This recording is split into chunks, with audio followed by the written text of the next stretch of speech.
แต่ว่าธรรมสอนให้ลืมคือปล่อยวางจากสิ่งทั้งหลายทั้งปวงที่เกิดความเคยชินนี่คือธรรมเพราะสิ่งทั้งหลายทั้งปวงมันเกิดขึ้นดับไปมันหาความจีรังยั่งยืนบ่ได้มันเป็นทุกข์เพิ่นก็เลยสอนให้พวกเฮานะให้มองเห็นทุกข์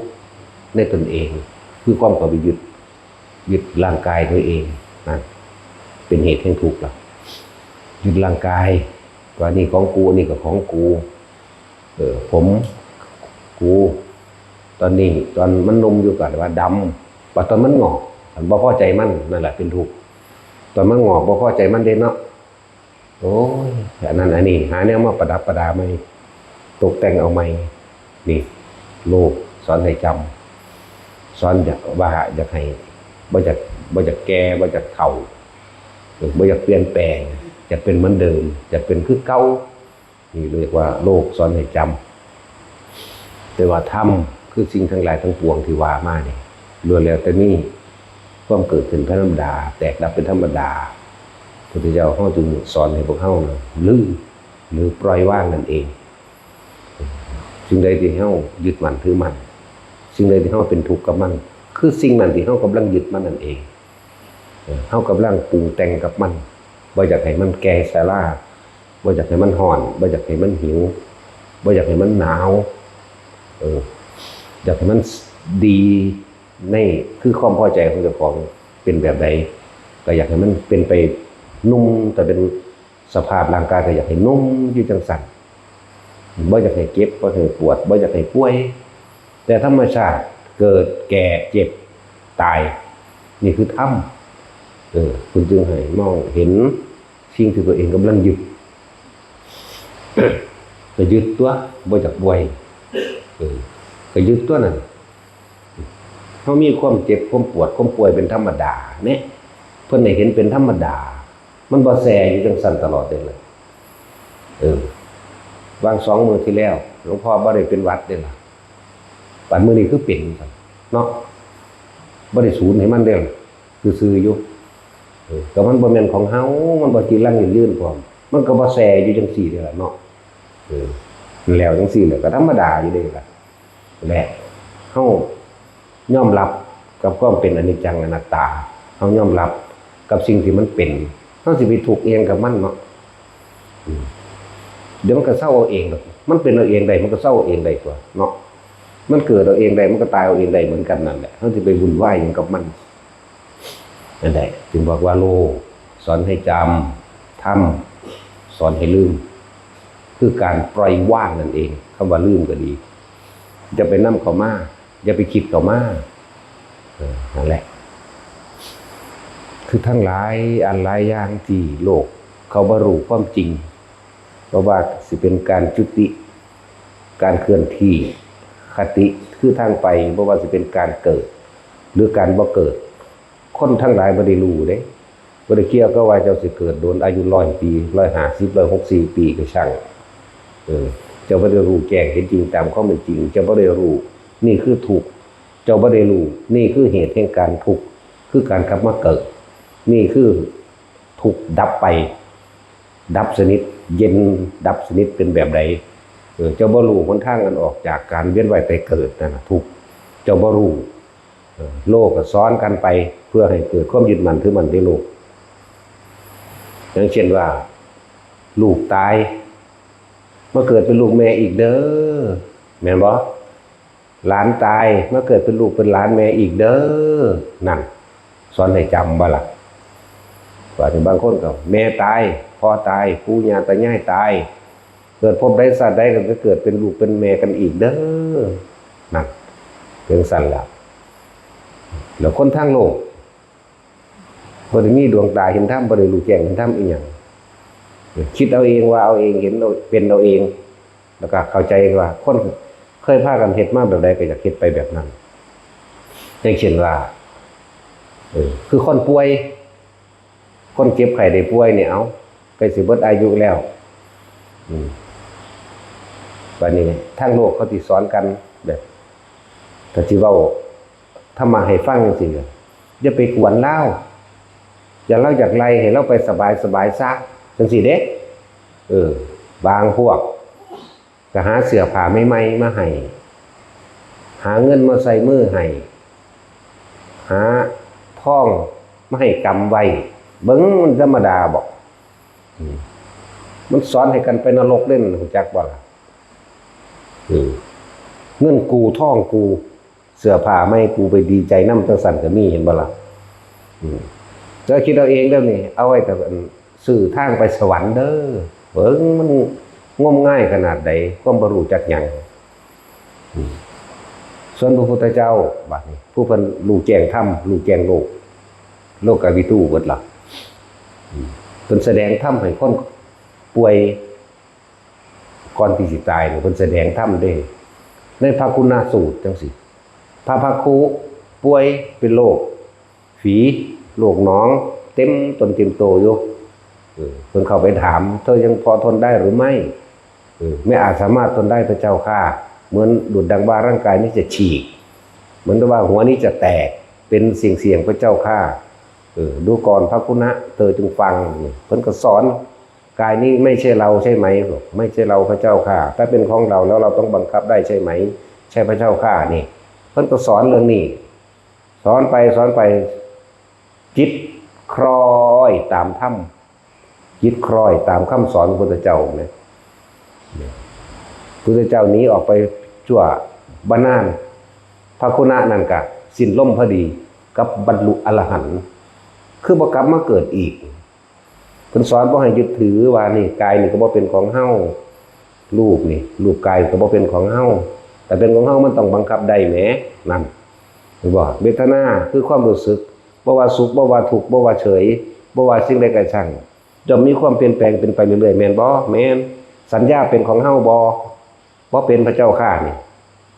สัญญาก็บ่เป็นมีความจำได้มั่งบ่ได้มั่งนั่นมันเที่ยงหรือไม่เที่ยงไม่เที่ยงพระเจ้าข้าสิ่งใดไม่เที่ยงสิ่งนั้นเป็นทุกข์หรือเป็นสุขเล่าเป็นทุกข์พระเจ้าข้านั่นสมควรหรือไม่ที่เราจะเข้าไปยึดมั่นถือมั่นไม่สมควรพระเจ้าข้านั่นเขาจะสอนกันไปเห็นบ่สังขารคือความคิดปรุงแต่งบ่ว่าสิ่งทั้งหลายอันเป็นเครื่องประกอบกันขึ้นคือสังขารภายนอกดินน้ำลมไฟยกตัวอย่างเช่นขึ้นร่างกายของเขาเองกายสังขารถ้าเป็นของเธอ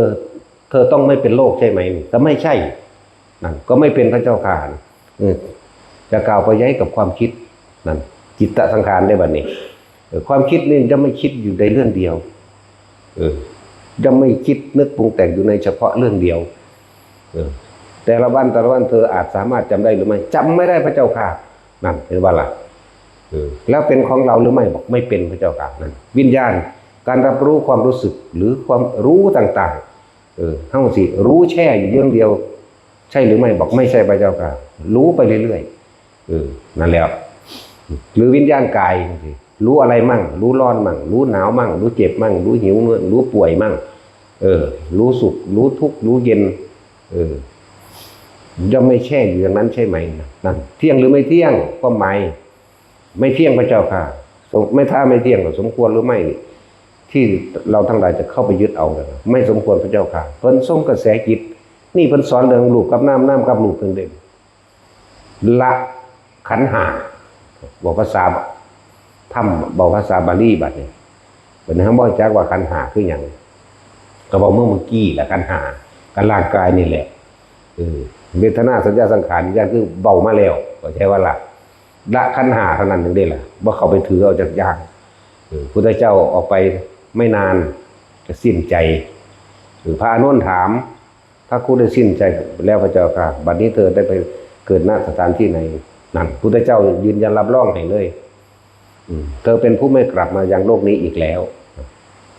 เธอได้เข้าสู่ปรินิพพานไปแล้วนะทั้งสั้นแล้วนี่คือธรรมนี่คือธรรมสอนให้ลืมสอนให้ปล่อยให้ว่างสอนให้ละไม่ให้ถือเอานี่เขาต้องสร้างผู้รู้แจ้งโลกคือพระพุทธเจ้าคนสอนคนสิจักหยังก็อย่าไปกวนเพิ่นให้เพิ่นไปสบายๆว่าบางคนก็เอาเงินเอาทองไปใส่มือให้เห็นบ่ล่ะจิตเกิดโลภขึ้นมาเสือกตายซะมันไปเป็นเปรตได้นั่นน่ะเนาะไปเป็นเปรตได้นั่นน่ะจิตเกิดโลภขึ้นมาของกู สั้นยกเขาบางที่มันบ่เคยเห็นเคยได้มันแม่นบ่ล่ะจักยืมของไผแล้วมา เป็นเงินจังสิเป็นทองจังสิจักสิยืมไผแล้วนั่นแล้ว บัดนี้ไปเห็นทองแล้วของกูเงินกูก็กำไว้ความคิดมันสิไปซื้อนั่นซื้อนี่เพิ่นเด้สิตายแงกๆอยู่บันไดมันยังบ่ได้อันสำนึกอีหยังเด้นั่นน่ะเลยหั่งไปสอนกันตื้มเข้าไปอีกสอนให้ไปจดจำขนาดเข้าไปอีกพูดไปห่วงลูกที่ลำเอียงก็มีเด้สิบอกให้สุว่ามันมีลูกอยู่5คนจังซี่มันมีผู้หนึ่งตั้งตัวบ่ทันได้กูอยากเอาไปให้บักนั่นเสือกตายซ้ำนั่นไปแล้วเด้จักสิเป็นเดรัจฉานหรือสิไปเป็นเปรตหรือสิหนังเด้นั่นน่ะแหละอย่าหาเฮ็ดแนวนั้นบ่จักทีบจักแดนหยังหลายเฒ่า80ปี90ปียังบ่จักหยังเลยทั้งเฒ่าทั้งกิเลสนะตัณหาอยากมันสิจักโคตรพ่อโคตรแม่มันหยังเนาะสอนให้กันไปจังซั่นแล้วธรรมะมีอยู่แล้วบ่เอาไปไข้ควรและพิจารณาตามความเป็นจริงตอนนี้อันถือว่าลูกหลานพวกเขามีอายุหน่อยกว่าเด้บัดไปด่าเขาเด้ว่าเขาบ่รู้เบิ่งอยู่ธรรมดาบ่ซั่นแล้วนี่แหละถึงว่าหลวงพ่อย้ำอยู่เสมอพระพุทธเจ้าบ่ได้อุบัติขึ้นมาเฮ็ดให้ผู้ใดรวยบ่ได้เกิดขึ้นมาเพื่อจะดลบันดาลเสกสรรให้ผู้ใดมาเกิดมาร่ำมารวยหรือว่าเกิดมาเป็นอมตะว่าแต่เป็นผัวกับแม่เป็นคู่กันที่จังซั่นแต่เป็นลูกกับพ่อกับแม่กับเป็นลูกเต้าเล่าหลานที่จังซั่นเพิ่นได้เกิดมาเพื่อสิมาดลบันดาลหรือบอกทางคนไปแบบนี้มันอุบัติขึ้นมาเพื่อให้เห็นความจริงว่าทุกข์เพราะความยึดนี่เพิ่นเกิดมาเพื่อสิ่งนี้เพิ่นเกิดมาให้ถอดถอนความเห็นผิดเกิดมาเพื่อให้พวกเฮานั่นเห็นความจริงอันประเสริฐสูงสุดบ่ได้แม่นว่ามาเป็นแบบคือว่านั่นแหละ จังว่าเห็นมาหลายอยู่ดอกอันเอาท่องใส่มือให้แม่ให้ปู่ให้ย่าให้พ่อหรือให้ญาติหลายอย่างเฮาเห็นมาหลายอยู่แนวมื้อนี้บางคนก็ว่าเอามีดใหม่ๆมาให้ก็มีเด้เบิ่งยังสิได้ไปเฮ็ดหัวเฮ็ดสวนต่อไปอยู่นั่นน่ะเนาะเอามีดใหม่ๆมาให้เอาเสื้อผ้าใหม่ๆมาให้เอาหลายอย่างมักจกก็มีเกี่ยวก็มีเสียมก็มีเห็นบ่ที่เขาใส่ข้างกระโหลกยัดลงไปในกระโหลกนำน่ะย่านบ่แล้วบ่มีทำมาหากินซั่นคือบ่งัวเอาควายเอาไถใส่ไปนำแม่นบ่ เนาะเงินยัดใส่ปากเงินยัดใส่ถุงเสื้อเงินยัดใส่มือจังซี่นะตั้งแต่ตอนบ่ทันได้ตายมันก็ไปแล้วเด้นั่นจักสิเปรตจักสิสัตว์นรกจักสิเดรัจฉานเด้เฮาเห็นหลายอยู่เด้คนเฮ็ดแนวนี้ลูกมาจากกรุงเทพมันมีท่องบาทนึงสิเอาพอดีมึงมีท่องเอาท่องมาไปเพิ่นแน่เพิ่นนั่นไปสบายๆเพิ่นอยู่เพิ่นจังสิบ่ห่วงว่าซั่นมานั่งห่วงท่องอยู่ในมือที่บางที่มันอยากคิดเอาไปให้ลูกอีกผู้หนึงบ่ทันตั้งตัวได้มันกังวลอยากบอกมันอสุรกายได้นั่นน่ะแม่นบ่ล่ะแล้ว ทั้งเฒ่าหัวงอกเท่าใดแห่งกิเลสนะตัณหาหยาบกว่าเด็กน้อยอีกธรรมดาว่ะเนาะ จังซั่นแต่ที่บอกแต่ละคนว่าคนที่ดูแลคนเจ็บคนป่วยเด้อพยายามยัดเยียดธรรมะให้ฟังโลดเห็นบ่ล่ะเอาซะเบาเอาอีหยังอันแนวเน็บหูน่ะใส่หูก็ได้ตัวเปิดซุมื้อนี่มันง่ายอยู่แล้วแหมโอ้ยตะกี้แสวงหาธรรมมันเหมือนธรรมดาเด้หนังสือก็หายากหนังสือพระไตรปิฎกนี่กว่าสิได้มาแต่ละหม่องแต่ละวัดนี่เป็นของยากคักเด้หรือการสร้างพระพุทธรูปตะกี้โอ้ยใส่กำลังคนบักหลายเด้กว่าสิได้แต่ละองค์เนาะหนังสือธรรมะก็หายากมันเป็นผูกได้ผูกไผผูกมันเด้มันง่ายๆเด้วิสุทธิมรรคตะกี้มันเป็น3เล่มเด้ศีลก็ผูก1เล่มนึงสมาธิก็ผูก1เล่มนึงปัญญาก็ผูก1เล่มนึงทั้ง4มันบ่แม่นมีอันเดียวรวบมาคือเดี๋ยวนี้เด้แล้วหาอ่านยากคือว่าสิครบได้หลายปีเติบอยู่ได้คือว่าเฮาสิหาอ่านได้ แสวงหาแนวจังซี่ล่ะโอ้ยมันคิดนำโอ้กูจะไปหาเล่ม2อยู่ใส่เนาะมันธรรมดาบ่นั่นแหละสมัยนี้มันง่ายแล้วในโทรศัพท์นั่นมันถึงยุคที่โลกาภิวัตน์ที่พระพุทธเจ้าเพิ่นทำนายไว้แล้วคนต่อไปในภายภาคหน้ากึ่งพุทธกาลสิหูทิพตาทิพโดยบ่ต้องบำเพ็ญเพียรนั่นแม่นความเพิ่นเบิดแล้วโลกทั้งหลายสิอยู่ในมือแม้นเจ้าสิอยู่ขั้วโลกเหนือขั้วโลกใต้ก็สามารถเห็นหน้าเห็นตาคุยกันได้มันก็แม่นความเพิ่นตัวที่โบราณเพิ่นเอามาเว้าไว้อยู่มาพงเขาเซาออกดอกน้ำไหลไฟสว่างน้ำไหลขึ้นสู่ที่สูงก็ได้เป็นสั่นแล้วก็แม่นตัวแล้วเดี๋ยวคนที่ดูแลคนป่วยพยายามนี่เอาธรรมะให้ฟังมันมีหลายองค์ได้ฟังธรรมะก่อนตาย แล้วก็ได้บรรลุหอดอรหันต์ในจุลคาสที่สั่นตำราเขาเขียนไว้ว่าบรรลุภาษาลิบุตรเด็กหรือบุเทศในจุลคาสบ่เคยทำบุญทำทานบ่เคยมีอย่างมาเลยในศาสตร์นี้จากบ่ล่ะศาสตร์ที่แล้วอาจมีบ่ต้องไปว่าถึงศาสตร์ที่แล้วหรอกเนาะศาสตร์นี้แหละในจุลคาสเกิดมาจะว่าหอกดาบจะว่าไฟอันเนี้ยมันเร็วๆติดพึบขึ้นเอาเองเด้มันธรรมดาบ่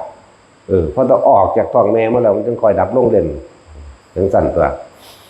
นั่นแหละเลิกดาวโจรยังก็ว่าไปดาวคนโหดร้ายคือเรื่องสั่นเลยหลักอยู่หลักกินคนหลักของพ่อของแม่เจ้าของเอาแปลมากก็ถือขับไล่ออกจากบ้านลักป้นจี้ไปเรื่อยไปขออยู่น้ำพวกกลุ่มโจร35,000 คนเขาก็ไม่ให้เข้ากลุ่มอ่ะเขาเบิ่งลักษณะตาทางมันเป็นคนนี้เราคุ้นเขาว่าเข้าไปขออยู่กับเลขาหัวหน้าโจรคนสนิทหัวหน้าโจรไปทำการรับใส่อยู่ถึง2 ปีไอ้หัวหน้าโจรก็เลยไอ้ร่องหัวหน้าโจรขอเขาน้ำแน่นี่มันมารับใส่ผม2 ปีแล้วท่านพี่เขาเลยเอาเขานำป้นขี้ไปมาที่ในที่สุดแล้วทางการเขาก็จับได้คือเก่านั่นแหละเขาจับได้แล้วโห35,000 คนตามธรรมดาแล้วเขาเจ้าโจรทั้งหลายนั้นเขาเจ้าบ่ทำร้ายกันเด้ที่ได้กลุ่มเก่าก่อนน่ะนะใน35,000 คนแต่มีคนผู้เดียวนี่พระราชาประกาศขึ้นโหมันหลายไปในเพชฌฆาตของกูบ่ได้หลายบัดนี้เฮ็ดจังได๋มาไผอาสาที่ฆ่าโจรทั้งหลายเหล่านี้ได้สิไว้ชีวิตมันยกมือขึ้นโลดว่าล่ะนี่แหละเหตุเห็นบ่นี่เหตุที่เขาบ่อยากรับเพราะว่าหักหลังหมู่ด้วยสัตว์สั่นตัวก็รอดชีวิตออกมาเดี๋ยวฟันข้อโจรอยู่กัน35,000 คนจนว่าพระราชาเขาเบิ่งแล้วบ่ได้ตะกี้มันฟันทีเดียวขาดเขาบ่ได้เจ็บปวดทรมานถึงฟัน2ฟัน3เกิดจนขาดเขาก็เลยปลดละว่างออกแล้วปลดแล้วครับถ้างั้นคนก็เห็นดีเห็นงามไปด้วยนั่นแหละว่าเป็นคนดีได้บาดนี้นั่นว่าเป็นคนดีเขาก็ถามนายจุลคาสว่าท่านอยากได้หยังโอ้ยจะกินข้าวมัทุปายาตบ่เคยกินข้าวมัทุปายาตอยากได้เสื้อผ้าใหม่เขาก็หาให้เด้ถึงหาเสื้อผ้าใหม่ให้ถึงนั่นให้แต่ว่ามีความป่วยอยู่นิดนึงมีความป่วยอยู่เด้ตอนป่วยพร้อมนั่นแหละภาษาลิบุตรเป็นจังว่ามาโปรดเอามันยืนอยู่ทางหน้าบ้านพอดีก็มีข้าวที่เขาเฮ็ดให้นำหิวก็อยากอยู่เด้พอบ่เคยได้กินแล้วก็บ่ค่อยได้ใส่เสื้อผ้าใหม่ใส่เสื้อผ้าใหม่บ่ได้ไปฟันคอคนมันก็เลือดฟ่งมาใส่เสื้อผ้าคือเก่าแล้วบ่ค่อยได้ใส่มื้อนั้นทั้งใส่เสื้อผ้าใหม่ทั้งได้อาหารพร้อมถือใจทั้ง2อย่างแต่ความป่วยก็มีอยู่เหลียวเห็นพระยืนอยู่ทางหน้าที่ภาษาลิบุตรบอกว่าพระคุณเจ้าไม่หยังพวกเฮาเป็นคนบาปทำบุญบ่ได้ให้เพิ่นไปทางใหม่ซะไปก็บอกเมียนั่นแหละเมียก็มาบอกพระคุณเจ้าบอกผู้ขาเป็นคนบาปบ่เคยทำบุญบ่เคยให้ทานอีหยังบ่อาจสามารถสิทำบุญได้ให้พระคุณเจ้าไปทางใหม่ซะบ่ได้มาบิณฑบาตภาษาลิบุตรเพิ่นว่ามาเยี่ยมอีหยังบ่แม่นญาติกันเพิ่นหาวิธีเข้าไปคุยกันได้นั่นแหละ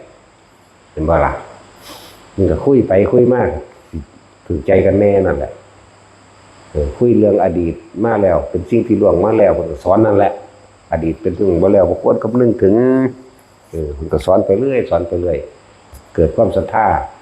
ขึ้นมาจากน้อยบัดนี้ก็เลยเอาอาหารที่ใดจากว่าเข่า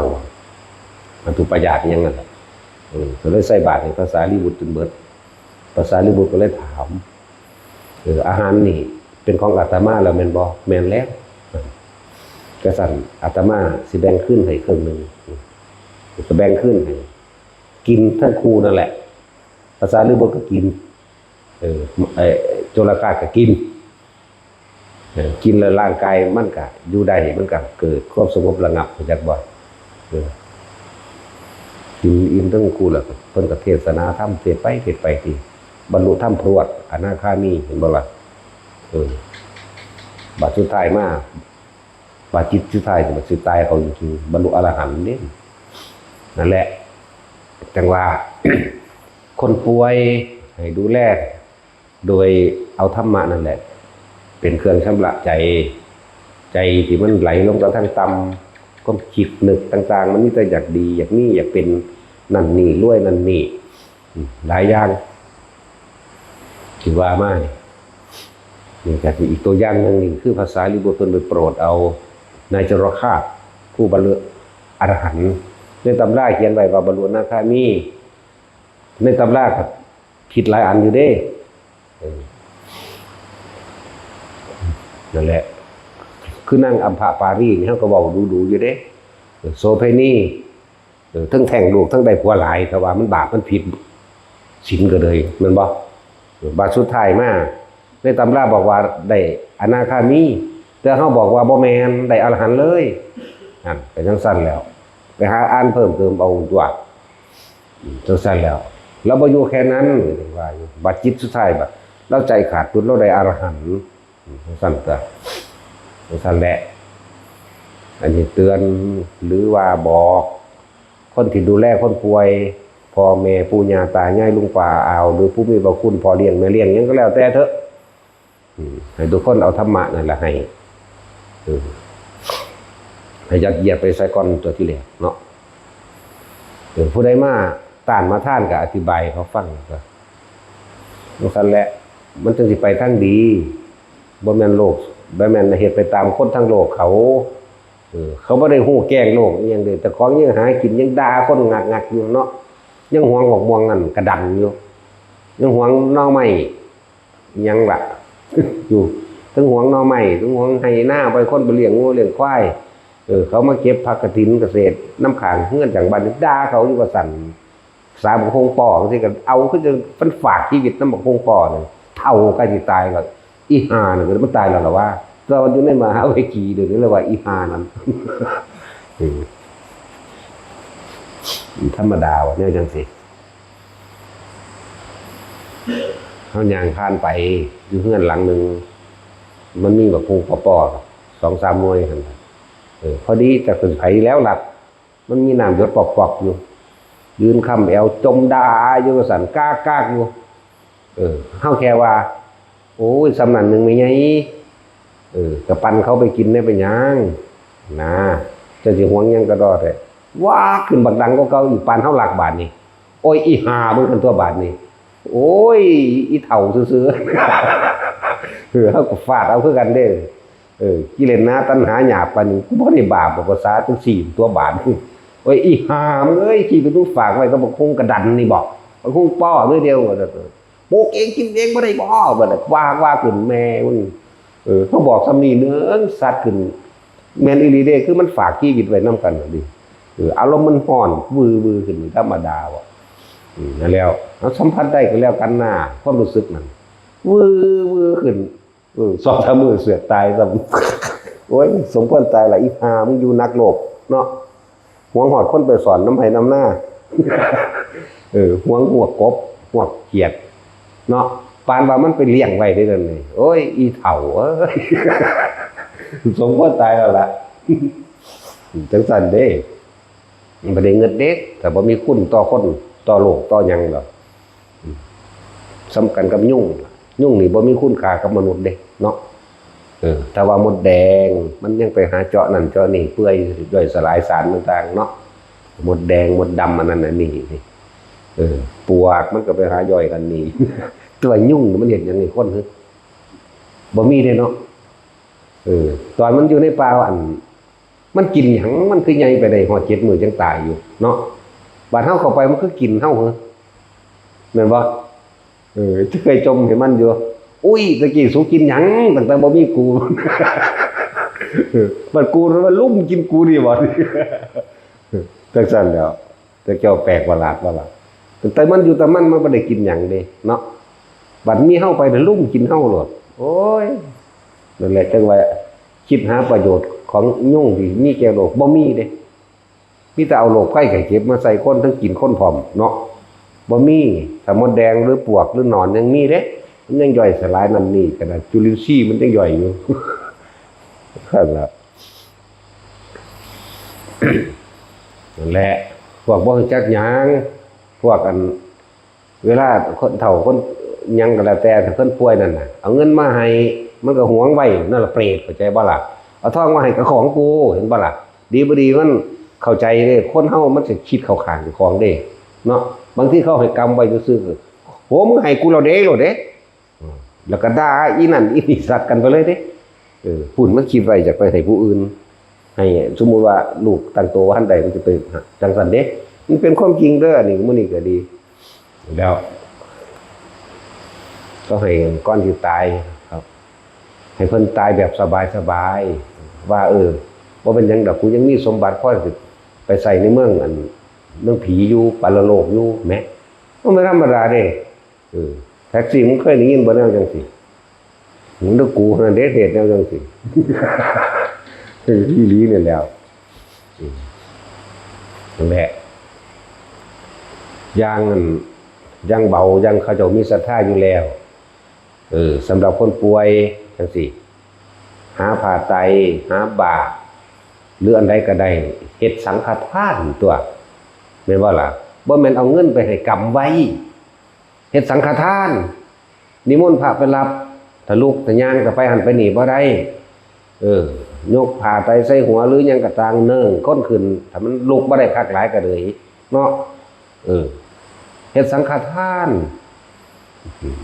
หามันตายมื้อนั้นจิตก็จับอยู่ในสังฆทานมันก็ไปสวรรค์จักบ่ล่ะนี่บอกอานิสงส์สันน้อยๆให้เด้นี่สังฆทาน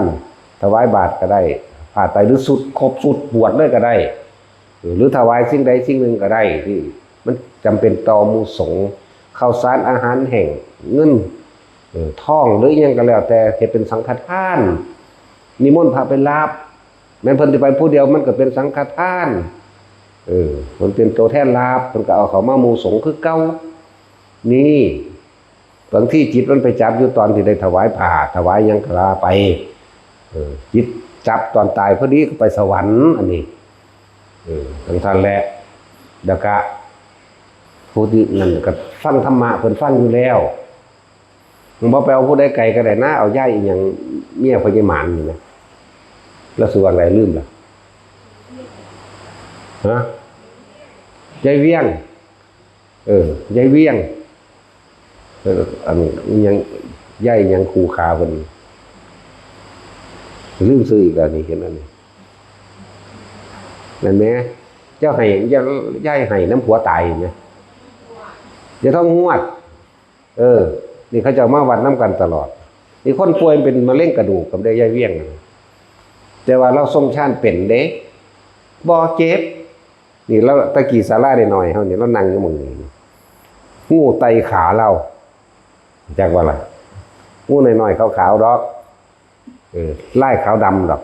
ไตขาเล่าแล้วก็นักเดียงดูแล้วตกใจก็เตะขาขึ้นบนแข้งกระดูกหักคอเด้นั่นน่ะ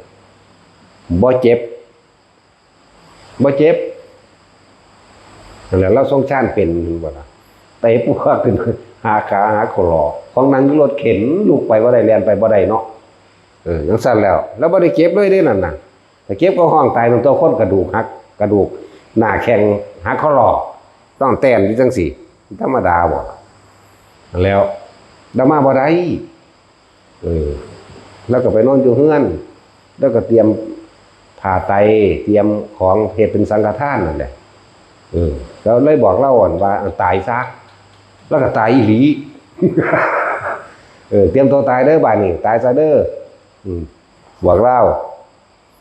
เป็นสั่นตัวแล้วก็สวดมนต์ไปเวลาเราฟังธรรมพร้อมแล้วสวดมนต์ไปพร้อม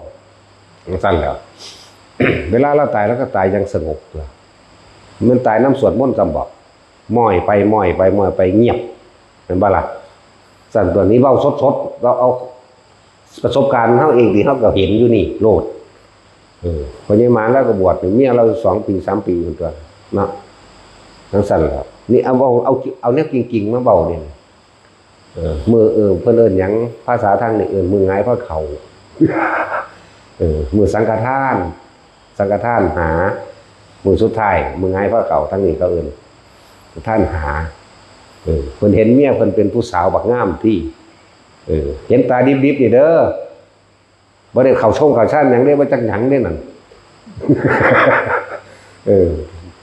อยู่กลางอากาศเห็นเลย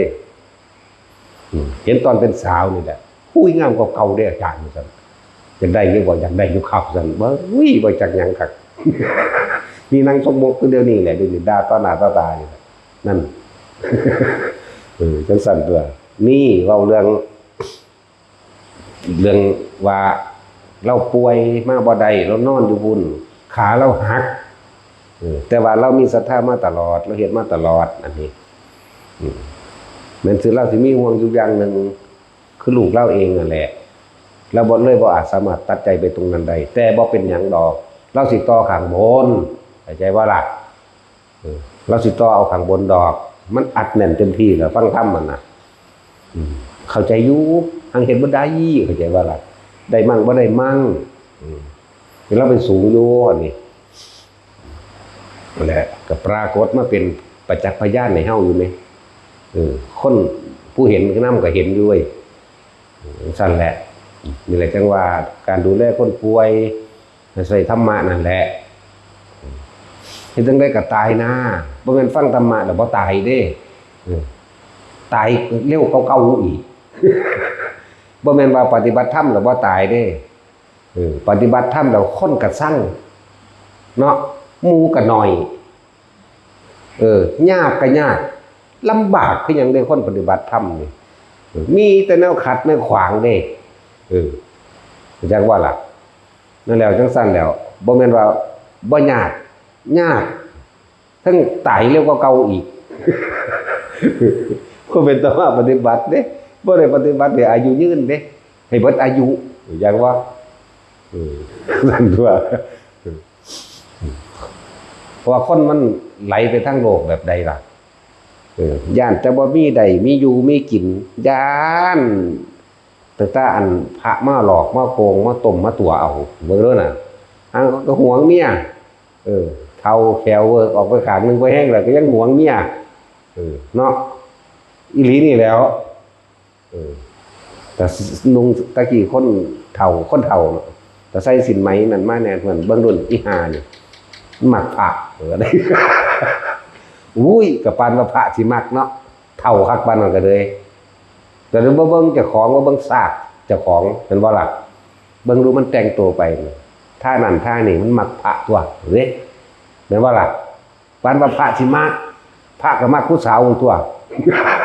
บ่มักเด้เฒ่าๆเนาะเบิ่งดูรุ่นยายบ่ใส่มักเป็นตามักอยู่ว่านั่นน่ะสั่นตัวแล้วเป็นสั่นอีหลีคนทางต่ำมันหลายย่านแต่บ่ได้บ่ดีบ่มีบ่เป็นอันนั้นอันนี้เป็นนั่งพึ่งลึงอยู่หั่นสิไปได้กินหยังสิแตกหยังว่าเด้อีหลีนี่แหล้วพูดปัดเพิ่นอยากรวยไปแล้ววันที่15กับวันที่30 31มันสิออกวันที่1เลขไปแล้วเป็นรูปน้ำเงากล้วยไปรูปน้ำเงาไม้ย่างไงแบบใบรูปน้ำกระปงกระปิดไปทั่วทีน้ำโพนน้ำพาไปละบาดนี้นั่นน่ะเบิ่งเรื่องน่ะมันสั้นแล้วนี่แหละมันเป็นความจริงอยู่แล้วนี่คนมาทางนี้มันหลายกว่ามันประมาณกันบ่ได้เลยเด้ประมาณก็คือพระพุทธเจ้าประมาณเขาโคคนที่มาวัดฟังธรรมใดนี่เปรียบเสมือนหรือว่าเขางัว2เขา ส่วนคนไปลงตั้งต่ำดุจดังขนโคนั่นมันจะยังไปสอนกันออกจากทุกข์ได้หรือว่าหลักเนาะบางรอดนี่ก็โล่งกันนะมีดบ่เสียมบ่เกี้ยวบ่มัดจกบ่เสื้อผ้าไม่เด็กเนาะแล้วเงินยัดใส่ได้ปากอีกบางคนเป็นยัดใส่ในถุงเสือได้เป็นสั้นแล้วยัดได้หลายเลยไหมสับปะเลยดึงเอาเบิดสั่นเด้อ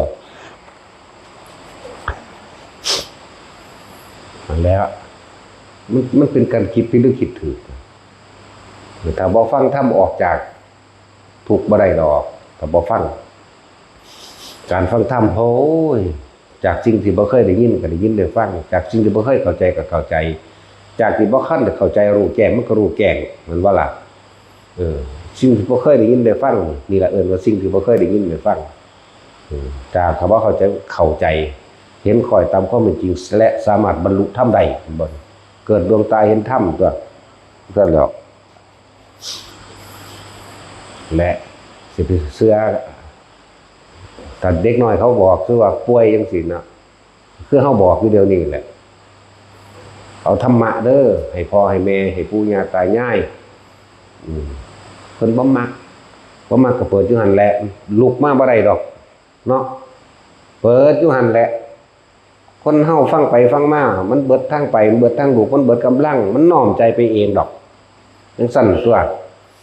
บ่ซั่นก็ตายไว้ในแม่โลดนั่นแหละแสดงธรรมะจักว่าล่ะซั่นแล้วบ่กล้าเด้อยันบาปเจตนากับบ่เจตนามันคนละอย่างกันเข้าใจบ่แต่ว่าต้องกล้าเด้เฮานี่เอาธรรมเป็นใหญ่อยู่แล้วเป็นธรรมเจดีย์ธรรมเป็นใหญ่ไผสิเข้าใจเฮาว่าจังไดก็เป็นเรื่องของผู้นั้นบ่แม่นเรื่องของเฮาสาดป้างหมดเลยเด้เข้าใจบ่ใส่ก็สร้างเด้เครียดหลายก็ผูกคอตายเนาะแต่สร้างกินขี้ดังเบิ่งต่อหน้าเว้นผู้ใดกินจะโคนอยู่นี่มีแต่มาหลายกว่าเก่าอีกคือซั่นแล้วแหละบอกยัดเยียดธรรมะให้บ่ว่าเด็กน้อยป่วยว่าผู้ใหญ่ป่วยก็สัตว์มันโลดจิตมันรับรู้ได้เหมือนกันมันสิบ่รู้เด้อนี่บัดสุดท้ายขนาดสัตว์เดรัจฉานมันยังรู้เด้อย่าลืมเด้ยกตัวอย่างให้ฟังดูอยู่ตัวมาไปเกิดเป็นเทวดาเนาะโคสกะเทพบุตรก็หมาเนี่ยนั่นน่ะไปเกิดเป็นเทวดามันจำเอาภาพหลวงพ่อดันหอนี้ไปจำพรรษาอยู่ภูเขาคันธมาศมันก็คิดฮอดคิดถึงนั่นแหละแต่ว่าหูบ่มันมีอยู่ในความเมตตาอยู่ในนั่นแหละมันเป็นการระลึกได้นั่นก็ตายก็ไปเป็นเทวดาได้นี่ขนาดฉี่เมามันบ่ได้อยากหูจักยังดอกบักห่างก็เลย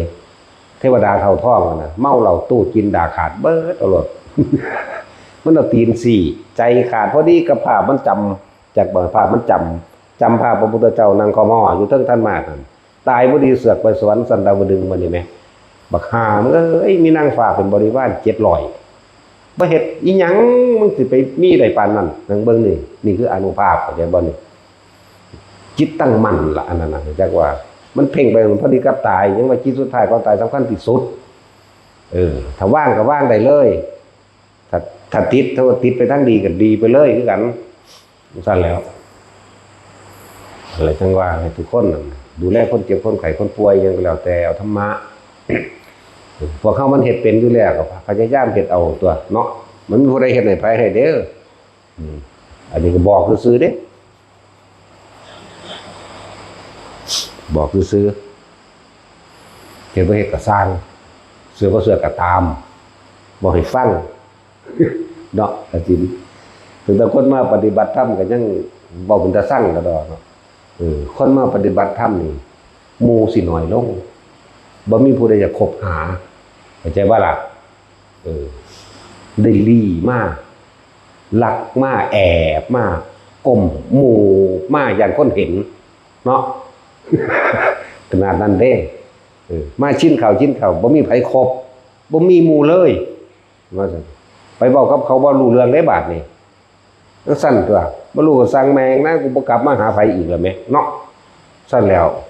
ปฏิบัติธรรมนี่ยากคือหยังนี่เด้ว่าธรรมดาเด้กว่าสิเข้ามาหาทางนี้ได้ยาก มีแต่อุปสรรคขัดขวางคนนั้นก็สาบแช่งคนนี้ก็ด่าเด้แม่นบ่ล่ะนั่นแล้วก็ตายคือกันกับเขานั่นแหละดีบ่ดีตายเร็วกว่าเขาอีกอย่างว่าล่ะจังซั่นตัว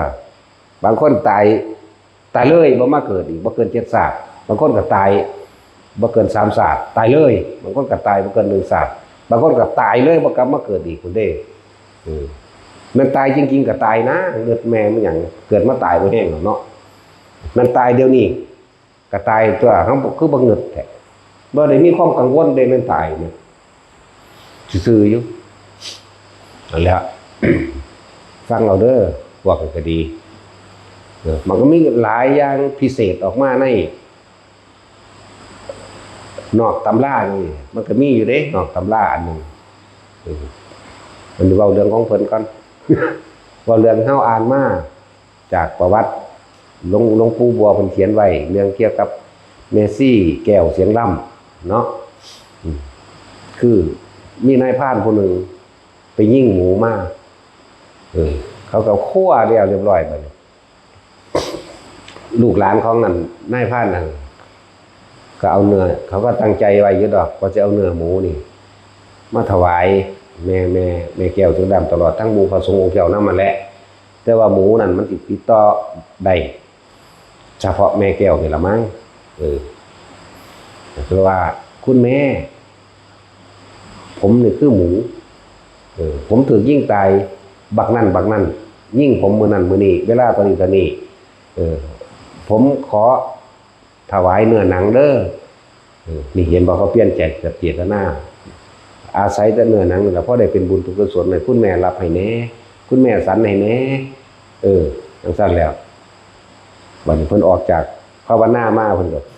จดไว้เวลาไว้บักนั่นเป็นผู้ยิ่งเป็นผู้บ่แม่นผู้ยิ่งผู้ชายบ่เลยยิ่งตายยิ่งหมูตายจักบ่บักอันนั้นเป็นผู้เอาปืนยิงนะชื่อว่าจังซั่นลูกหลานชื่อว่าจังซี่สิเอาเนื้อหมูมาถวายจังซี่บัดนี้เพิ่นก็เลยบอกให้เฮ็ดถวายหมู่สงฆ์จักบ่ล่ะเพิ่นก็รับให้เขาก็อาศัยเนื้อหนังนั่นแหละนี่พอถ้าของมาตกสู่ของตกหมู่สงฆ์ปุ๊บไปสวรรค์ได้นี่คือหมูตายแล้วล่ะอันนี้จากโบราณตายแล้วตายในมือนั่นแหละแต่ว่ามาเข้าฝันหรือว่านิมิตเพิ่นนั่นแหละนี่อันนึงเด้อสำหรับคนที่ถามว่าทำบุญให้แม่เลี้ยงได้บุญบ่ได้เสมอกันกับแม่จริงๆถ้าสิเว้าแล้วเรื่องอดีตชาติ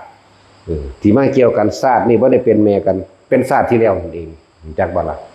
ชาตินี้บ่ได้เป็นมันพลาดพลาดออกมาศาสตร์มันนั่นแหละเห็นบ่ความยึดมั่นถือมั่นของคนมันจำเห็นบ่นี่บัดนี้แล้วก็มาใหญ่นำแม่เลี้ยงเป็นผู้เลี้ยง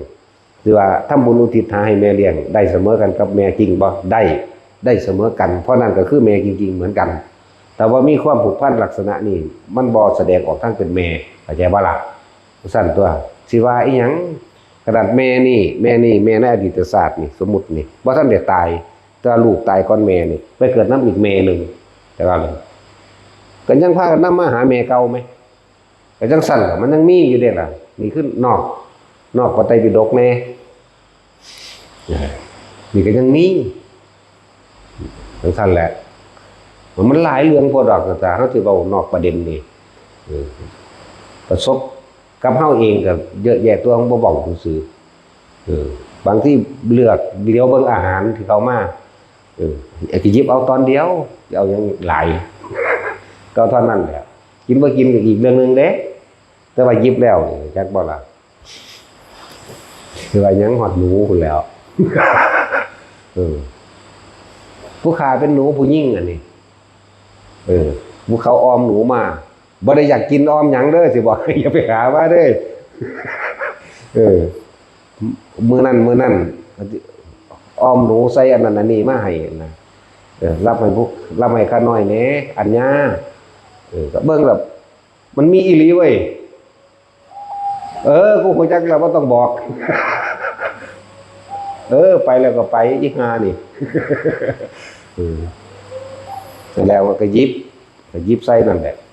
ก็กินอยู่ดอก นั่นแหละอย่างจังซี่ก็มีหนูผู้หญิง มันเป็นผู้หญิงผู้ขาเป็นหนูสั่นมันก็เว้าให้ฟังได้ว่าถือบ่วงเขาอยู่หันอยู่นี่มันก็เว้าฟังสินี่อันนั้นนี่รับให้กันหน่อยแหน่ว่าก็รับนี่ก็เรื่องเกี่ยวกับเฮาไก่ก็เหมือนกันไก่ก็มีจักว่าล่ะไก่ก็มาเด้นั่นแหละแต่มันนี่มันยังมีความผูกพันคิดถึงอยู่นี่เห็นบ่นี่แต่ก็สั่นแล้วนี่ก็มีอันนี้เรื่องของแม่แก้วบอกเรื่องของแม่ย่าจันดีมื้อนี้แล้วแม่ย่าจันดีเฮาก็ของคุยกันตะกี้ก็คุยกันตลอดเนาะ เพิ่นก็เว้าโอ้หอยเนาะเพิ่นว่าปูเนาะปลาเนาะมันมาขอส่วนบุญส่วนกุศลเนาะคือว่าล่ะเขาบ่มีมือมีตีนเฮ็ดเลยคือคนมาหลายอยู่ได้ล่ะเพิ่นบอกกับเฮาแล้วก็เลยจื้อได้จื้อมาแล้วก็เฮ็ดมาเรื่อยเป็นหยังคือพากันคือพาว่าอุทิศบุญอุทิศส่วนผลทานบุญกุศลกำดีให้กับสัตว์ทั้งหลายที่ข้าพเจ้าได้กินเป็นอาหารจักว่าล่ะหันเฮาบ่ได้ฆ่ากระสร้างตลอดทั้งนี่ได้ทำร้ายทำให้เสียชีวิตนี่แหละนั่นแหละทั้งที่ตั้งใจและไม่ได้ตั้งใจนี่เป็นหยังคือว่าเหตุแนวนี้ก็มันเกี่ยวกับเฮาอยู่อีกอย่างนึงเฮาก็เป็นนักล่าป่า หลายคือกันเด้นี่ก็ดีเป็นเรื่องสั้นแหละอาศัยความอันนี้มันเป็นประสบการณ์ดอกเราไปฟังซื่อๆซะบ่เชื่อก็สร้างให้ไปเงินไปเนาะนี่ก็เรื่องนอกตำราแต่ว่าเป็นเรื่องที่เฮาประสบของเฮาเองนี่แหละปลาเพิ่นยังให้ก็ยังออมเอียนมาให้เอียนบ่เพิ่นสิกินบ่เนาะก็เอามาโลดแต่มันมาบอกไว้แล้วเอียนตัวเถิกอันนี้ เอียนตัวผู้เอียนผู้ชายเขาก็เอิ้นเฮาอัญญาเด้มันสิเกิดตะโดนครับอยู่สิว่ามันสิมาเป็นสัตว์เดรัจฉานได้มันก็สิเจือได้แต่สมัยพุทธเจ้าองค์ใดบุเสือเฮามาเกิดเฮามาเป็นแบบนี้อาจสิเคยเป็นญาติกันกับมาแน่บอกอัญญาผู้ขาเป็นเอียนเดียวกัน นี่หยังอันสิมีคนเอาออมเอียนใส่ผักใส่มาขออนุเคราะห์สันให้ผู้ขาแหน่มันว่าคือเขาฝันนี่แหละแล้วไปย่ำมื้อเช้าเพิ่นยังได้เสือกออมเอียนมาอีหลี ทั้งนั้นก็คือกันเด้อเพิ่นยังนั่นเด้อเพิ่นสิสันให้อยู่บ่หรือว่าได้ไปถามกันเด้เอามาโลดสแตกเบิดล่ะว่าทำไมเอาหยังมาให้ หังบ่แม่นอยากหยังจักอย่างเด้ออย่าไปหามาเด้อันเว้านั่นเว้าดีไปนี่อยากบ่ล่ะแต่บักน้อยๆนี่อยากกินทุเรียน นี่บักน้อยๆงงๆแค่นี้เพิ่นกระซิบใส่หูเฮาเด้ย่ามามีทุเรียนเอาไว้ให้หนูนี่เด้อว่า หนู อีหลีนั่นแหล้ว นั่นซื้อแล้วแต่ว่าทุเรียน เดี๋ยวก็ได้มาดอกเป็นรถ เราค่อยๆนี่หลวงพ่อเนี่ยมันมีทุเรียนเอาไว้เห็นหนูนี่เด้ออยู่พุ่นมึงบ่ได้บ่บ่ถ้าเอาเบิด หลวงพ่อเจ้าคุณก็ยังบอกกับตัวประท้วงเห็นบ่ฟาดฝาบาทต้องแห้งๆเบิดละบาดนั่นเป้งปางลงโดดตัวหลวงพ่อเจ้าคุณบอกกันอยู่ ประท้วงเด้อแต่อาหารอันใดบ่มาฮอดฟาดฝาบาทลงพื้นแห้งๆว่าซั่นก็จังซั่นเลยมันก็เว้าอีหลีมันก็นั่งกินยัดเขาเอามันตาดูดอกมันยัดอีหลีได้ล่ะ ยัดเข้าตาดูดอกธรรมดาบ่โอ้มันบ่ไหวแล้วเอาถุงใส่ไปไว้ตะกินที่พุ่นว่า บอกแล้วมันก็เห็นเท่านั้นเลยล่ะแต่แหละก็นอกเรื่องอันนี้เกี่ยวกับการดูแลคนป่วยพยายามยัดเยียดธรรมะให้โลดเขาเจ้าสิมีทางไปทางใดเอาเองถ้าว่าเอาธรรมะถ้าว่าเอาคำสอนของพระเจ้าไปยัดเยียดให้เนาะส่วนผู้มีศรัทธาอยู่แล้วมันบ่ได้ยัดเยียดยากดอกเขาเจ้าก็คล้อยกับเครื่องไปอย่าลืมอารมณ์จิตสุดท้ายก่อนที่สิหลับกับอารมณ์จิตสุดท้ายก่อนที่สิตายเหมือนกันเข้าใจดีๆเด้อ อารมณ์จิตสุดท้ายก่อนที่สิรับกับก่อนที่สิตายเหมือนกันคนรับกับคนตายมันต่างกันหม่องใดเลยมันหูเมื่ออยู่บ่เอาก็จังซั่นตัวแล้วคนที่ตายเนี่ยฟังทำไปมีความเสื่อมันคือบ่ทันได้ยังก็แล้วแต่ก็คล้อยไปตามกระแสเสียงธรรมเนาะเพิ่นเว้าเรื่องสวรรค์จังซั่นจังซี่มันเคลิ้มไปตามแล้วก็ไปฝันเห็นสวรรค์แบบนั้นนี่เสือกตายแล้วไปสวรรค์จริงๆเด้นั่นจักบ่ล่ะคือจังเฮาบอกให้ทองเอานมัตถุพุทธนังเด้อนะทองไป แล้วก็รับไปแต่ว่าฝันว่าได้ไปสวรรค์ซั่นแต่ว่าเสือกท่านนี่ตายแล้วไปสวรรค์จริงๆเด้อนั่นแหละเป็นตะวาคือหยังนี่เด้ทองคาถานั้นคาถานี่มันเป็นคำว่าคาถาบ่แม่นป้องกันเด้รู้จักบ่แม่นป้องกันตายบ่แม่นป้องกันป่วยรู้จักบ่ต้องจะเป็นการระลึกนึกถึงเข้าใจบ่นี่บ่ได้ป้องกันป่วยได้บ่ได้ป้องกันตายบ่ได้หนังเหนียวยิ่งฟันแทงบ่เข้าบ่แม่นแบบนั้นแต่เฮ็ดให้จิตมันผูกเข้าไปในทางที่เป็นสัมมาทิฏฐิหรือไปในทางที่เกิดความสงบเกิดเป็นบุญคือความสงบเย็นเด้บาปคือกังวลและเร่าร้อนในความอยากได้และอยากเป็นแล้วสัวเฮาทองไปหรือบางคนฟังธรรมใช่ว่าล่ะฟังเปิดฟังไปยิ้มหัวไปนำหางเรือเฮาก็เฮ็ดตลกเนาะหัวไปยิ้มไปแต่เคลิ้มรับไปฝันว่าไปเล่นอยู่นำสวรรค์สันนั่นสนี่จังซั่นเสือกตายนี่ไปจริงๆเด้จักบ่ล่ะเพราะว่าหยังจิตคือความคิดของเฮาบ่เป็นของกับลูกกับหลานบ่ไปของกับเลือกสมบัติเลือกสวนไรหน้าจังว่านี่บ่ได้ไปหางัวบ่ได้ไปหาหมาหาแมวเนี่ยก็รับเพิ่มไปยิ้มไปตายไปสวรรค์จริงๆเด้นั่นน่ะบางคนรู้แจ้งอริยสัจสี่ไปพร้อมอรหันต์เลยก็มีเด้มันบ่ได้อานิสงส์หน่อยเด้เป็นตาเฮ็ดนะนั่นแหละพ่อแม่ปู่ย่าตายายผู้ใดป่วยก็ดี เอาแนวนี้ล่ะใส่ให้ฟังว่าฟังก็สร้างจมก็อย่าไปฟังเขาจมอย่าไปเถียงเอาชนะกันมันบ่มีผู้ใดเฮ็ดให้ไผได้เขาต้องเฮ็ดเอาเองแม่นบ่ล่ะมันบ่มีผู้ใดบังคับความคิดไผได้เด้การน้อมคิดบ่มีคนอื่นน้อมให้ได้เด้ตัวเองจริงๆได้น้อมความเห็นน้อมความเชื่อน้อมใส่ความจริงกับชีวิตจริงของเจ้าของเองมันบ่มีผู้ใดน้อมให้เด้ทำเป็นประสบการณ์ตนเองล้วนๆเด้แม่นบ่ล่ะซั่นแล้วว่าคนบ่ป่วยก็แนะนำโลดบ่ว่าแต่ป่วยนี่พูดถึงคนป่วยมันบ่ป่วยเฮาก็แนะไปคือพ่อแม่อยากให้ลูกเต้าเราหลานได้ดีใหญ่คือพยายามสอนเหยียดมันในแบบหยังใหญ่ขึ้นไปเป็นพระอรหันต์ให้แม่ได้หลานนี่เนาะอย่าให้มันไปเป็นตาเจ้าตานายหลายพวกเจ้าเป็นตาขี้ขามันคักโคตรเนาะแต่มันเป็นเจ้าเป็นนายตัวติดยาบ้าเต็มบ้านเต็มเมืองกันนั่นน่ะมันเฮ็ดหยังผิดมาแล้วเอานั่นเอานี่ไปประกันเอามีหยังขายก็ขายมีหยังจำนองออกมาเอาเงินไปไทยมันออกมาก็จำนองจำนำแม่นบ่ล่ะซั่นแล้วปล่อยมันตายแมงก็เป็นหยังสาลูกเนาะอย่างสั่นตัวมันจะไปมีบุญคุณมันทั้งใดสัตว์จากบ่ล่ะบอกความจริงเด้นี่ขาพวกนี้สัมผัสสัตว์ธรรมดาแหละจากบ่ล่ะสิปล่อยมันก็ขาผู้อื่นแมงขามันก็มันเป็นบ่เดี๋ยวความจริงละอันนี้ก็ดีนั่นแหละยังละบาดต่อไปเราเด้อที่ว่าเฮ็ดบุญให้แม่เลี้ยงพ่อเลี้ยงอีหยังก็แล้วแต่ได้สำคัญกับพ่อแม่เป็นจริงๆบ่ได้เพราะมันเกี่ยวพันกันมาล่ะ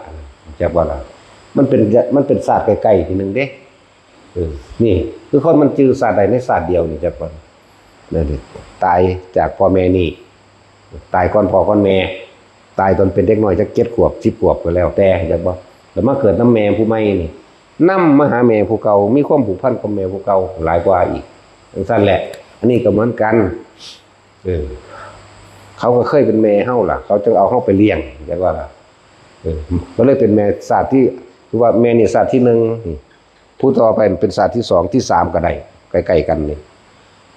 ดีมันใกล้ๆกันนี่เองนั่นแหละ คลายความกังวลบ่ต้องกังวลเฮ็ดไปโลดได้ฮอด7ศาสตร์ตอนสิทำบุญให้พ่อแม่แหมสิไปวายหยังกับศาสตร์1กับศาสตร์2แม่นบ่ล่ะสมมุติว่าเขาเลี้ยงเฮาในศาสตร์นี้เพิ่นตายแล้วนี่แสดงว่าแม่เพิ่นเป็นศาสตร์ที่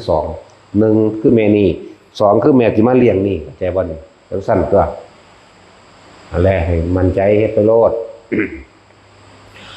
คนที่ได้ก่อนหมู่ในการทำบุญคือไผเจ้าของเอง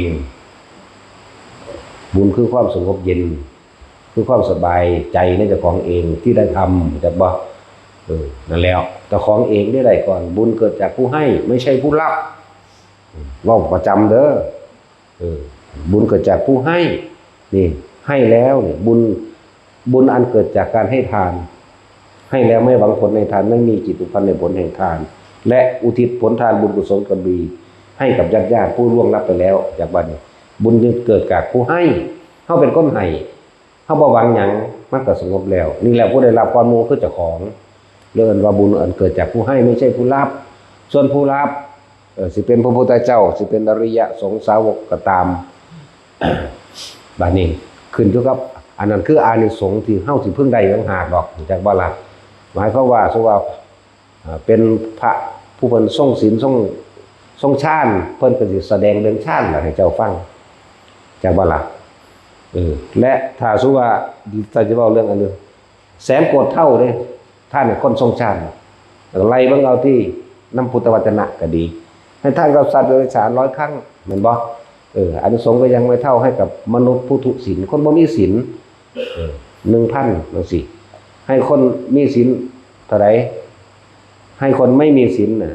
1,000 ครั้งก็ไม่อาจสามารถสู้กับคนที่มีศีลแม้เพียงครั้งเดียวเนาะให้กับคนที่มีศีลบัดนี้แม้น100 ครั้งอานิสงส์ก็ยังไม่เท่ากับบุคคลผู้เป็นผู้มีจิตห่างไกลจากกามคนทรงฌานนั่นล่ะห่างกิจจากกามเข้าใจบ่ล่ะเข้าใจบ่จังซั่นตัวคนทรงฌานนั่นแหละอานิสงส์ถึงแสนโกรธเท่าได้บัดนี้แต่ว่าบัดนี้แม้นให้กับคนทรงฌานแม้100 ครั้งอานิสงส์ก็ยังไม่เท่ากับพระโสดาบันเห็นบ่ล่ะโสดาบันแม้เพียงครั้งเดียวนี่คืออานิสงส์ประมาณบ่ได้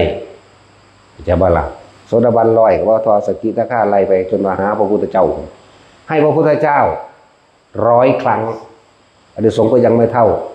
สังฆทานแน่บางดูนี่ย้อนขึ้นมาหาพระสงฆ์อยู่เพราะพระสงฆ์เป็นผู้สืบทอดคำสอนของพระพุทธเจ้าแต่มีแต่พระพุทธเจ้าผู้เดียวตายแล้วผู้ใดสิมาสืบมันก็บ่แม่นพระพุทธเจ้าตัวเป็นปัจเจกไปตัวแม่นบ่ล่ะจังซั่นแหละนี่บอกอานิสงส์เกี่ยวกับบุญอันเกิดจากผู้ให้ไม่ใช่ผู้รับสิเปรียบเทียบ คือพระราชากับเสนาบดีคู่กันนั่นแหละขี้เหล้าเมายา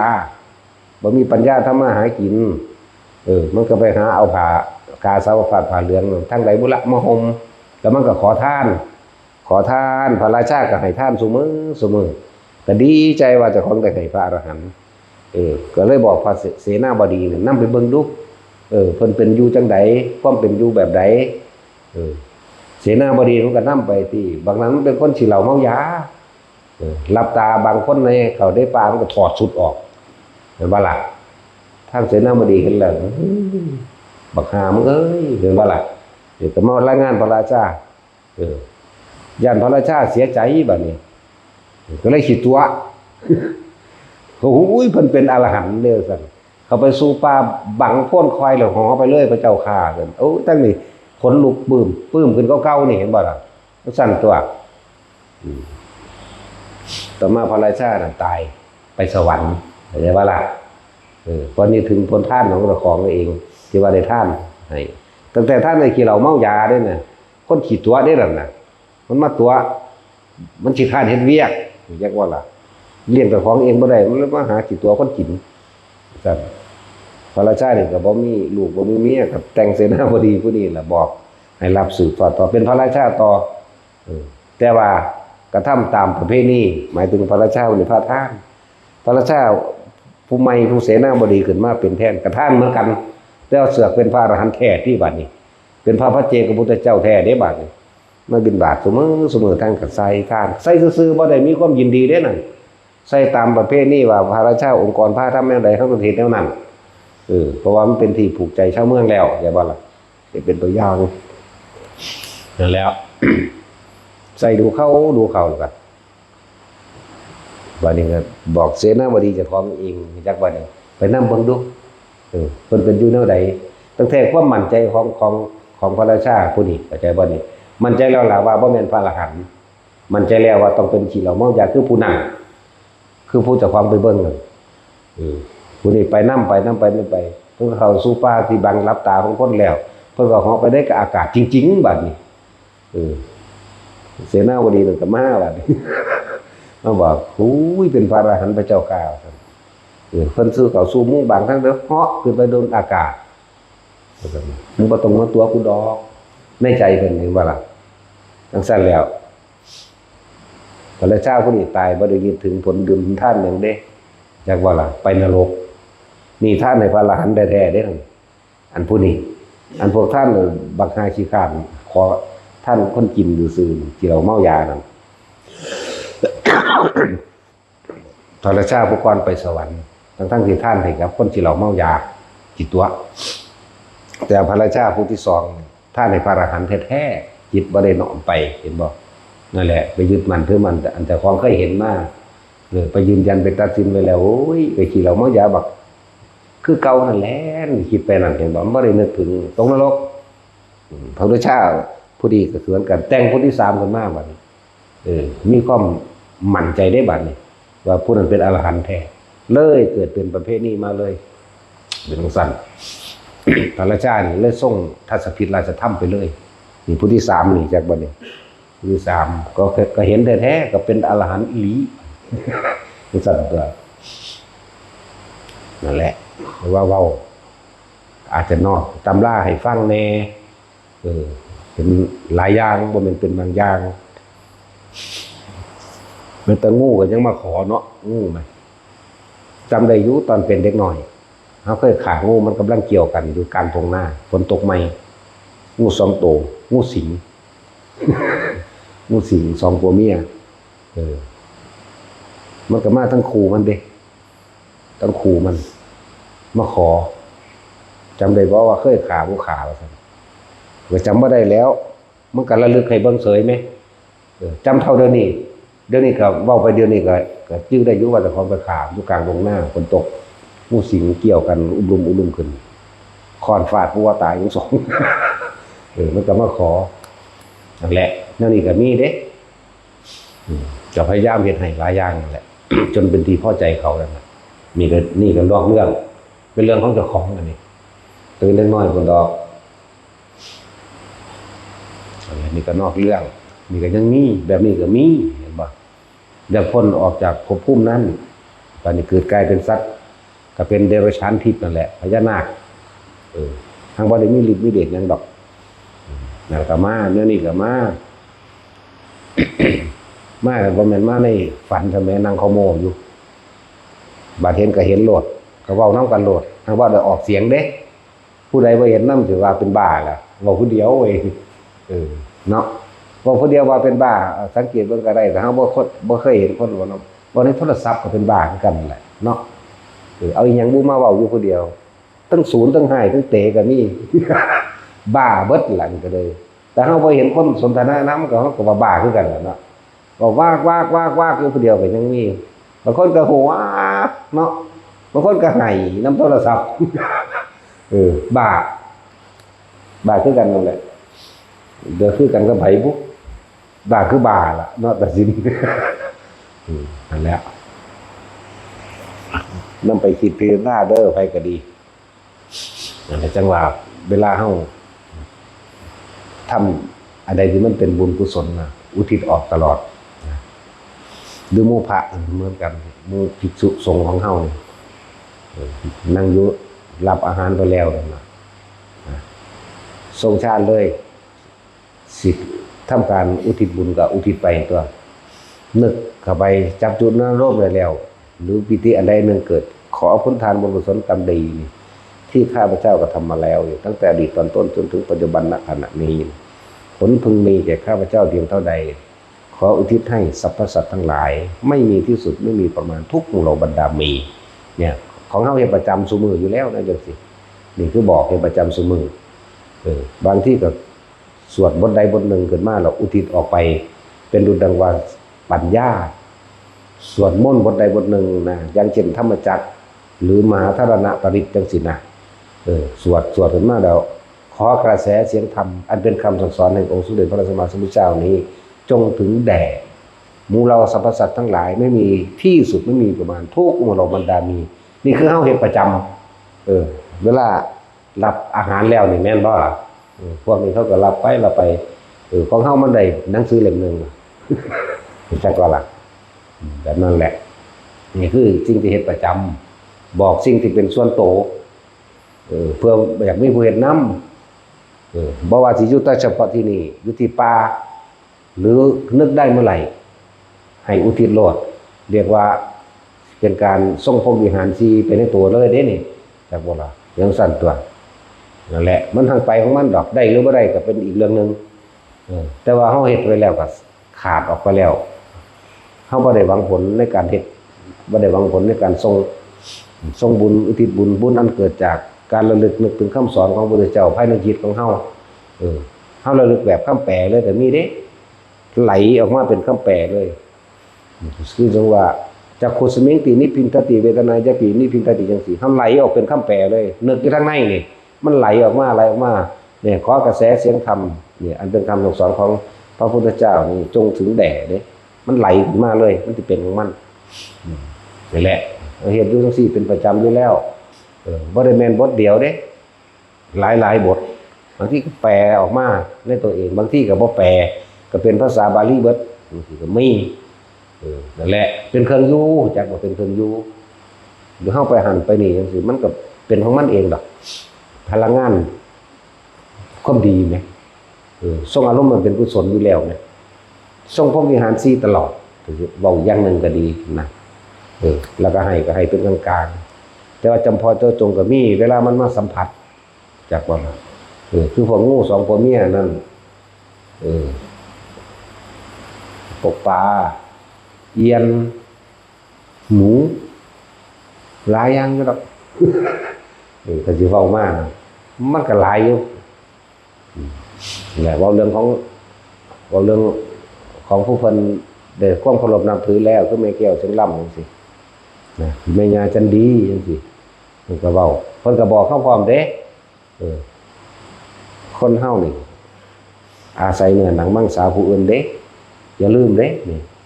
อันนี้เพิ่นก็สอนมาแล้วก็โดนแล้วล่ะแต่ว่าก็เฮ็ดมาเป็นประจำพวกเฮามันหากินกับสัตว์เพิ่นว่าแม่นของเพิ่นตัวตะกี้เฮามักโวไปเวเนาะไผบ่กินสัตว์ตัวนี้ล้วนแล้วเจ้าบ่กินปีกกันแล้วหัวเพิ่นก็เลยที่กินเฮาแง่เด้ฮู้จักอยู่เด้ถ้าเกิดมาเพิ่นก็บ่เคยฆ่าสัตว์ดอกญาจันดีเลยถึงเพิ่นสิมีลูกมีผัวแต่บ่เคยฆ่าสัตว์จักบ่ล่ะผู้อื่นฆ่าให้ ผัวฆ่าให้หรือในญาติพี่น้องของเพิ่นเองเพิ่นบ่เคยฆ่าสัตว์เพิ่นเว้าถ้าเกิดมาในแม่สิจงใจฆ่าสัตว์ทำลายชีวิตผู้อื่นบ่มีเลยเด้อล่ะเพราะว่าเฮาก็ทราบเจ้าบ่กินตินะกินอยู่แต่ผู้อื่นฆ่าให้แต่แม่เกิดมาแม่บ่เคยจงใจว่าสิฆ่าผู้ใดเลยเด้นี่คือคำสอนมาจากว่าล่ะบ่มีในนี่เลยเวลานั้นแม่เอาหน่อไม้เอาเห็ดนี่ก็นี่คือคุยกับแม่อาจารย์ดีหน่อไม้เห็ดนี่แม่ก็เอาอยู่นะนั่นแล้วแต่ว่าเบิ่งเห็ดอันใดมีหนอนบ่เอาเข้าใจว่าล่ะอันนี้เป็นเกล็ดเล็กๆน้อยๆเพิ่นยังเลี้ยงลูกน้อยอยู่2จากวันหาบลูกใส่ทั้งหน้าทั้งหลังหาบลูกไปหน้าเวลานั่นมันเห็ดน่ะโอ้ยเห็ดอีแม่มันก็ไปเก็บเอาเพิ่นก็ไปเก็บเอาผู้ดูทั้งหน้าผู้ดูทั้งหลังก็บอกว่าเห็ดแต่ว่าแม่เก็บเห็ดแล้วอันใดมันมีหนอนบ่เอาเข้าใจบ่อันใดมีสัตว์กินบ่เอานั่นแหละว่าเป็นเกล็ดความรู้เขาก็มองว่าโอ้นี่เป็นศาสตร์สุดท้ายของเพิ่นตัวเนาะแล้ว เป็นผู้มาคราวเดียวนี่สิศีลเพิ่นมีมาตั้งแต่ตะเกิดไปตะได้พอหรือตะศาสตร์ที่แล้วผมก็ว่าไปจังซี่เว้าให้ฟังเป็นเกณฑ์เล็กเกณฑ์น้อยเวลาเว้าเพิ่นเว้าตอนเพิ่นบรรลุธรรมเพิ่นก็เว้าเด้เป็นชั่วโมงเด้เพิ่นเว้าหูแบบนั้นแบบนี้ก็ไม่น่าใจเว้าให้ฟังแต่คนผู้คนเกิดกำลังใจว่าผู้หญิงมันก็บรรลุได้แต่ว่าล่ะแต่พวกเจ้าต้องถิ่มลูกถิ่มผัวไม่ใช่ว่าล่ะถิ่มลูกถิ่มผัวเด้เจ้าต้องไปผู้เดียวรถนิพพานมานี่พวกเจ้าสิถิ่มลูกน้อยได้บ่ยังถามอยู่เนาะเพราะนั่งลูกน้อย2ตัวมันต้องถิ่มได้เนาะนั่นแล้วนั่นสั่นแล้วพวกเฮาเด้เนาะต้องให้มันได้จังไดล่ะได้อยู่ในลมหายใจเด้ออย่าคิดหยังนั่นแหละสำหรับพวกเฮามันฝึกอยู่แล้วอย่าหนีออกจากกาย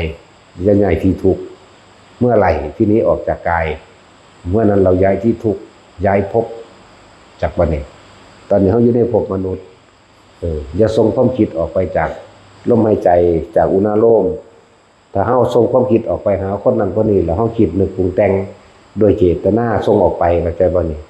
แล้วก็คือปรุงแต่งเป็นห่วงจังซั่นจังซี่นั่นล่ะพวกเจ้ากำลังย้ายหมุนทุกข์พวกเจ้ากำลังย้ายภพใหม่ทั้งที่ยังไม่ตายแต่ว่านี่ทั้งที่ร่างกายมันยังบ่ทันตายถ้าตายตอนนั้นพวกเจ้าก็ไปเลยนรกจักบ่ล่ะจังซี่ส่วนการที่ทำให้เกิดจิตตั้งมั่นดีขึ้นแล้วเรียกว่าสมาธิจิตตั้งมั่นแล้วความคิดมันพูดเองไม่ใช่เราคิดเข้าใจบ่ล่ะฟังดีๆเด้อที่พูดขึ้นเองกับตั้งใจคิดมันคนละอย่างกันเด้อจักบ่ล่ะจิตเจตนาจิตเฉพาะลำพังมันอยู่ซื่อๆมันรับรู้มันรู้จักบ่ล่ะบัดนี้เฮาเฮ็ดให้มันตั้งมั่นดีแล้วอาศัยทานที่ตั้งแห่งจิตจากจุดนั้นลมหรือลมหายใจก็ว่าไปแล้วแต่เราได้ร่วมอันนี้เพื่อผู้อื่นเขาเจ้าจับลมซื่อๆก็มีแต่ว่าลมต้องลมอีหลีเด้ลมล้วนๆเลยเด้มันฮอดบ่มีฮอดร่างกายบ่ได้ลมแต่ว่ามันมีอยู่มันหังบ่ได้สนใจในร่างกายแต่ว่ามันมีแต่ลมสำหรับผู้ลมสำหรับผู้อุณาโลมกับอุณาโลมเลยเนี่ยถ้าความคิดมันเกิดขึ้นก็ปล่อยมันคิดก็บอกมันเป็นสัญญามันเป็นของสังขารขันธ์อันนึงจักว่าล่ะมันเป็นสัญญาของกายเรียกว่าสังขารขันธ์ความคิดของขันธ์ความคิดที่มันมีอยู่แล้วของมันอย่าไปใส่เจตนาคิดน้ำมันฟัง2ล็อกเด้อตั้งใจคิดกับคิดขึ้นมาโดยไม่ได้ตั้งใจมันคนละอย่างกันเด้อนั่นแหละจับจุดตัวนี้ให้ดีๆน่วงอยู่หน้าผากนี่มันสิคิดไปเลยคิดไปอย่าให้จุดนี้หายแต่จุดนี้หายความรู้สึกในกายหายเมื่อไหร่ย้ายพบใหม่เมื่อนั้นมันไปแต่พอบ่ทันได้ตายพี่เด้อจักว่าล่ะนี่แหละที่พระพุทธเจ้าเพิ่นสอนในคุริมานันตสูตรถ้าอยากรู้สวรรค์ก็ให้รู้ตอนที่ยังมีชีวิตอยู่รู้นรกก็ให้รู้ตอนที่มีชีวิตอยู่รู้นิพพานก็รู้ตอนมีชีวิตอยู่เข้าใจบ่ล่ะนั่นแหละเนาะสมาทาน